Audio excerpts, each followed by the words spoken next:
मी देवाचा अवतार सांगून खरात न केले अत्याचार. तपास अधिकाऱ्यांनी कोर्टात केले धक्कादायक खुलासे. खरातची तब्येत बिघडली, पोलिसांना सूचना काय?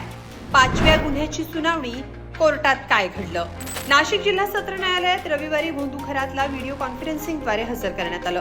5व्या गुन्ह्यासाठी खरातला कोर्टासमोर आणलं गेलं. यावेळी सुनावणी झाल्यानंतर खरातच्या अडचणीत आणखी वाढ झालीय. तपास अधिकाऱ्यांनी काही धक्कादायक बाबी न्यायालयासमोर आणल्यात. त्यामुळे खरातला 4 दिवसांची पोलीस कोठडी सुनावण्यात आली आहे. न्यायालयात नेमकं काय घडलं? खरातनं महिलेवर अत्याचार करण्यासाठी काय हतखंडा वापरला होता? सगळं सविस्तर पाहूया या व्हिडिओतून. महिलांचं लैंगिक शोषण आणि फसवणूक प्रकरणी नाशिकचा भोंदू खरात सध्या अटकेत आहे. महिलेवर अत्याचार आणि जादू टोण्याची भीती दाखवणं हा 5वा गुन्हा खरातवर सरकारवाडा पोलीस ठाण्यात दाखल आहे.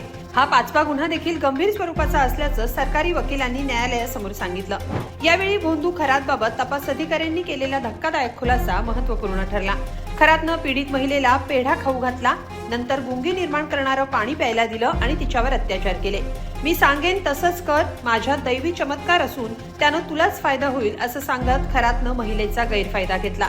धक्कादायक बाब म्हणजे या अत्याचाराबाबत कुणाला काही सांगितलं तर नागदेवता तुझ्या मुलाला दंश करेल असं सांगून खरातनं पीडितेच्या मनात भीती घातली होती. हे सगळं तपास अधिकाऱ्यांनी न्यायालयाच्या निदर्शनास आणून दिलं. त्यामुळे खरातच्या चौकशीसाठी पोलीस कोठडीची मागणी सरकारी वकिलांनी केली. त्यावर आरोपीच्या वकिलांनी आक्षेप घेत विरोध केला. पहिल्या कोठडीपासून सरकारी पक्ष तेच मुद्दे मांडताय. द्रव्य कुठून आणलं आणि इतर बाबींचा तपास आधीच झाला असल्यानं पुन्हा कोठडीची गरज नसल्याचं आरोपीच्या वकिलांनी म्हटलं. त्यावर खरातनं अत्याचार केलेल्या पीडितांची संख्या आणि गुन्ह्याचं गांभीर्य पाहता कोर्टानं खरातला 23 एप्रिल पर्यंत पोलीस कोठडी सुनावली. दरम्यान कोठडीत आरोपी खरातची तब्येत बिघडल्याचं कोर्टासमोर आलं. खरातच्या खांद्याची सर्जरी झाली असून त्याचं डोकंही दुखतंय. पेनकिलर गोळ्या औषधांनी त्याला फारसा फरक पडत नसल्यानं आता वैद्यकीय तपासणीसाठी मेंदू विकार तज्ज्ञांकडे घेऊन जावं लागू शकतं.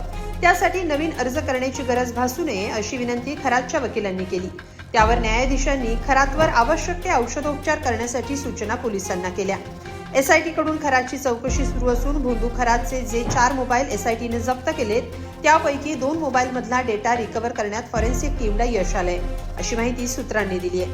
खरातकडून झालेले व्हॉट्सअप मेसेज यामध्ये बरंच काही दडलं असण्याची शक्यता आहे.